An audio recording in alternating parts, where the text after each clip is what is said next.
Hello, good evening and welcome to Love Talk. You're probably wondering why I have a Love School polo on, and I'll tell you later on today in the program. But today we're going to be speaking in the second part series of being a lone parent. We're going to talk about the future, what the future holds for a single mom, a single dad, and how things can turn around, right? Yeah, last week we spoke about the fears and worries, the worries that they face. I have children now, what's going to happen to me? It's more responsibility, what's going to happen to my love life? But today we have a successful story to share with you. Actually, the people we have sitting on our couch today, which you'll meet in just a moment, both of them were at one point single parents. They are now in a successful relationship, a marriage, and you'll see what the secret was for them to overcome the stigma that sometimes is attached to being a single parent. Don't go anywhere. Now, when you speak about lone parents or single parents, you're talking about a large number of people in the UK. It's now normal, and of course that happens for a various number of reasons. Relationships sometimes don't go right, and then you end up having a child, and eventually you want to get it right again. But there's a lot of challenges that men and women face when they're single parents, right? Yes, a lot of negative thoughts, talking from a psychological perspective. They think, oh, now, this happened to me. Not only she's pregnant, but there's also the history of how it all happened. She's no longer with her partner anymore, and things didn't go well. There's a lot of baggage, that they have to overcome in order to... And it's difficult. For many people, it's difficult to overcome that. Now, we have here a couple. You're a couple now, right? Yes. Diane and Anthony, welcome to the program. Welcome. So you're a couple now, but you were some time ago, you were both single parents, right? Yes. In different capacities, of course, you didn't know each other. Diane, if I can start with you, what are the challenges in being a single mom? Well, for me, it was a case of being placed in like a government statistics, because as you know, like each year the government, they would do like a statistics of how many people in the household with single parents, those are living with their parents and so forth. So I didn't like the idea of being a single parent, even though at that point I didn't have much choice, because I was living with my son and not with his dad. Right. So for me, it placed a really bad label on me. So you felt you were labeled? I felt that I was labelled, yes. Okay. Not in the sense because it was other people's fault, but in the sense of because of certain steps and certain actions which I've taken. And people don't actually say that to you. They don't say that you're labelled, right? No. But you feel that. You do feel that. When you say, look, I'm a single mom or single parent, you feel that people prejudge you based on that? They do. I feel like that, yeah, because even like forms, when you get forms to fill in, there's a section there, or you're single, or you're married, or you're dating. We don't go through this. Yeah, you tick the single box, or yes, because I'm a single mother. So yes, that's one of the reasons why I would say yes, I do feel like that. And what else? What else did you used to feel? It was a case of not having the father figure role model for my son, because as you know, a lot of boys, when they get to a certain age, there's certain topics or certain subjects that you need to have to sit down and talk with them. And I didn't feel like my son was comfortable to speak to me about certain personal And it's a very good point that you're making now, because a lot of, for example, either single dads or single moms say, I can be a mom and a dad at the same time. And you can for many things, but not for everything. No. I imagine that the father figure is irreplaceable. Of course, a child can grow up having a mom and only a mom or only a dad, but there's always a little something missing. There is always something missing. Sometimes us moms, we feel that we can cover all areas for a child, and there's certain areas that we can cover, but there's also that small area as well that we can't cover, because that child, especially if it's a boy, will need that father figure, that role model. And usually the things that the mom can't do is not actually physical stuff, because the mom can provide. I mean, you worked hard, you didn't sit back and wait for government money. You were working hard, you did your best, you provided for your son. Yes. But it's like you said, those talks, those chats that the dad But you did try, isn't it? I did try. One of my fear as well was not having my son and being involved in gangs again, because as the government statistic is, a lot of single parents, when the father figure is not there, they tend to go and look at other means in other ways, and they think that by joining, by being in a gang group or being with other youths who are in like a little clan, they feel more secure, more safer. They feel like they're there for them. And I didn't want my son to... Right. Anthony, you were a single dad as well, right? Yes, Pastor. Okay. What about love? When you have a son, does the idea of finding love or being in love, being with someone, does that become part of something that you don't concentrate on as much? As a single parent, I would say yes, it does, because you're flesh and bone. You're always going to think about that side. But also when you have a child, you're thinking, now, is the person that you're going to introduce a child with, will the child be comfortable with that person? Would that person be a mother figure, a role model to your child? Because you want something not only just for yourself, but for your child, because it's extended to your child in so many ways. And your child is looking now also at the person looking at you, because they want to say, how would you as a man manage that relationship with your child, and plus that new partner? Because your child, in his mind, I think, would think they'll become second best, because I grew up without a dad. And my father figure was the older guys in my community, and that's where I was exposed to gun, well, the drugs, but like a gangster lifestyle, because there was no dad, and my mom couldn't do everything. She could provide the meal, she could provide the clothes, but that father figure, that bonded, my mom couldn't give it to me. So the older guys used to do that. And we're going to talk about love life here, right? I want to focus on love life. When you have a child, does that make you think, it's more difficult now? Because when you're on your own, you have no baggage. The person sees you as it's you. So do you feel like having a son automatically in your mind, even though it's not like that really, but do you feel like, who's going to want me now that I have this extra baggage? Sometimes it does, yes, because as you said rightfully, Pastor, someone sees and they like you, but when you says, because they will always ask about your previous life before, and then here comes, you forgot a son. And again, that's bring thoughts to my head anyway. I always think, does she think, dad, no good dad, you have a child and the child's not there, you're not doing the child. And I have to explain like what happened in the previous relationship before. And that kind of makes me kind of be ditchy to move forward in a sense, because to ask you're always talking about your past in my and past, everything. yeah. And Olen, but do you think that for men it's easier to be a single, to go into a relationship being a single dad than women? Diane is nodding yes. I do think so. Let me think very well before answering. I think so. I think it's easier for them to move on and get into a new relationship. Yeah, I do agree. You agree, Diane? Yes, I do agree. Why? Because sometimes a woman has in the back of her mind the past bad experience that she faced, who's going to want me. A woman is very insecure. Very insecure, yeah. Why? Women can multitask, but when it comes to certain things, like, for example, stepping into another relationship when she's a single mom, that's when, like, there's a barrier there. There is a big barrier there, because then she started to, like, sort of put herself down. No one's going to want me. I'm a single mom. I'll never fall in love again. No one's going to want a single mom, and so forth and so forth. And because of that, it leaves like a negative impression on her.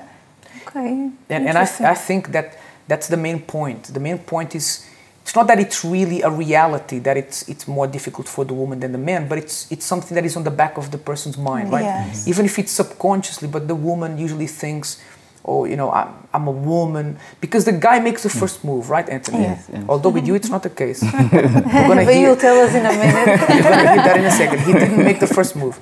But because the guy usually makes the first move, even if he has a son, a daughter, he goes to the woman, approaches her and says, look, even if he has to say that he's a single dad, but he made the move. They're woman more confident, usually, isn't it? They're a lot more confident. And there's no rule of thumb that the woman can't make the move, but usually she doesn't. Right, she waits for the guy. So is that why it's more difficult? That's why it's more difficult, because then her self-confidence goes down, low self-esteem, and all that. It plays in the back of her mind. Tell me something, Diane. Just a quick question. Have you ever, maybe not, I don't know, approached someone or someone approached you, and when they found out that you were a single mother, you felt that the person was a bit... Because, okay, we understand. If we have to be sincere. it's the person's choice, isn't it? You know what you're looking for. If you don't want children yet in your relationship, then of course you're going to look for someone who doesn't have. But have you ever felt like, oh, the person liked me, but when the person found out that I had a kid, it just disappeared? That did happen to me on previous in past experience, where the person would approach me because I would be out by myself. And once we started talking and so forth, and then I'll explain, oh, I've got a son who I'm no longer with the dad, then it was a case of, okay. But then there'll be no phone call after that. Right. Okay. Yes. So they would play it cool, but then... Play it cool, but then afterwards, Did that ever happen to you, Anthony? I was thinking, no, it hasn't. Because it's different for the men. It's different for the Maybe men. it did, but maybe it did happen, but he never noticed. No, well, honest. Because women are the ones who really analyze things. Or maybe Yes. it's because I have a child, you know. Now, I've been in partnership with women with child, and they are more reluctant, more seclusive with me meeting their children first. They give you the all civ interview about your character and all that thing. But also, for men, for us, it's more easier to accept a woman with a child. I don't know if you ever noticed that, but in our culture, it's more kind of easy to say, okay, then we recognize that, especially come from I would say, a single parent background as myself. But for a woman to come and to think about in a relationship with a guy with her child, I think it might bring some more confusion, in a sense, like she might even thinking about his past ex-relationship, because even as we were speaking, my ex wanted to meet her against who she's calling the child. So that kind of stigma, so, oh, who you're bringing my child around, who is this? So there's a lot more work to be done. Right? Yeah. Because you have to meet these people and like interview process almost, right? But you just said it's easier for the men, like you said. Now, in the second half of this program, you're going to hear how Diane and Anthony met. And actually, even though the guy usually makes the first move, with them it was different. You're going to hear about it, okay? So don't go anywhere. And we want you to understand when this program is over, that if you're a single parent, single mom or single dad, that things can move forward, okay? Things don't have to be the way that they are. And there's a bright future waiting for you, like it happened to Anthony and Diane. So we'll be right back.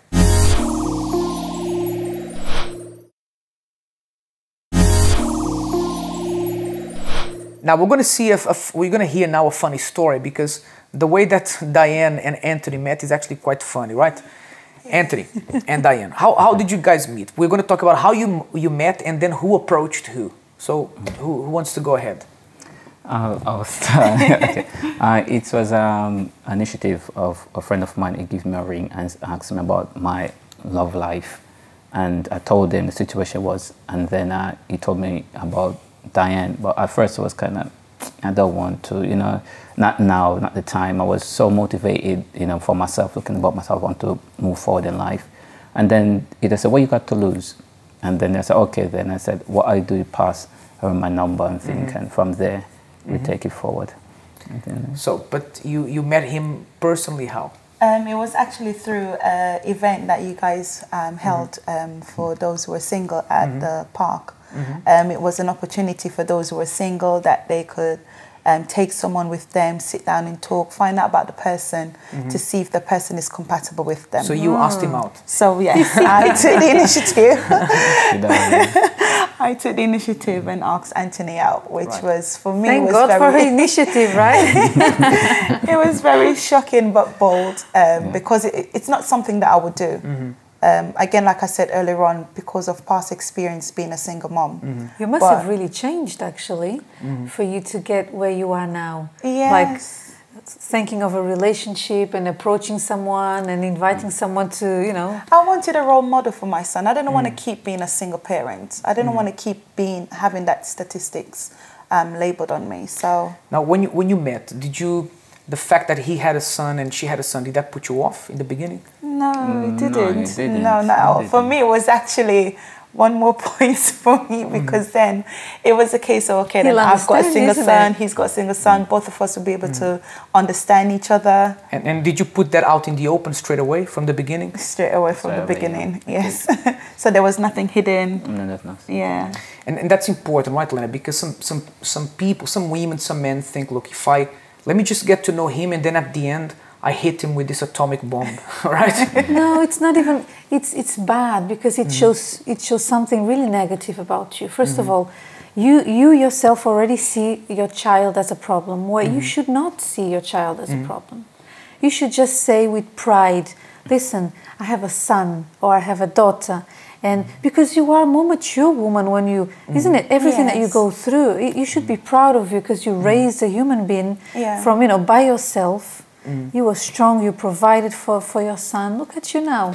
I can offer a lot. So in your opinion, you think that should be already on the table from the beginning, right? Already from the very beginning. Otherwise, it's a case of, why are you hiding? He's going to find out. He's going to know either way. And some people may say, look, but I want him or I want her to know me for who I am first, and then I'll tell him that I have a son or daughter. But your son or daughter is part of who you are, right? So you need to put that out in the open. If the person wants you, they'll want you for who you are. Now, how was the dating period? Being that you both had sons, how was that period like? No, but let me ask something before we go ahead. Did you say yes because she approached you? So she approached you? You don't mind me asking? No, she didn't approach me, but through a friend, she sent a message, and I said yes. All right. So you didn't go personally. You sent someone. Yeah, because at that point I've never physically spoke to him. Okay. Yeah. So the friend of his is also a very close friend of mine. So you had seen him. Yes. But you hadn't spoken to him. No, we hadn't. So you sent a messenger. Sent a message. Oh, yes. That's good. So it works. So tell us about the dating period then. How was it dating each other, having a child? I mean, how was that? For me, well, for us, if I can speak on his behalf as well, we started first with just both of us, just finding out about each other, what we like. We would go to the parks, we would go like shopping center, talk about what each other like, talk about even our children as well.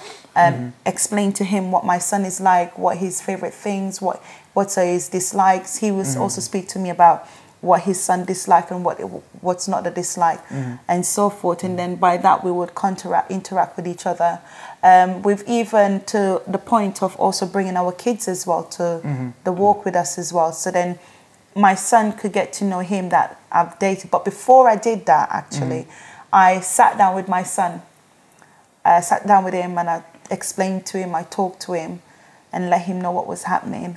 And I asked him, I said, are you okay? Or do you feel, is there any feelings towards, do you feel, oh, who is this man trying to take my dad's place and so forth? Because sometimes raised up in a single parent home, the child becomes affected. Yes, exactly. But what was his reaction? He was quite all right. He was quite pleased. He said, okay, Mom, if you're happy, then I'm happy. Oh, that's and nice. that's when we arranged, that's when we arranged to get Anthony to meet my son. For a man, I mean, you said earlier, for a man, it's easier to approach the woman. Yes. Even if he's a single dad. But for a man, usually can be awkward meeting the son or the daughter for the first time. How was it for you? For me, it was quite, not nervy, but what would I say? Because one of the things I was using was my experience as a youth worker, also because I work with youth.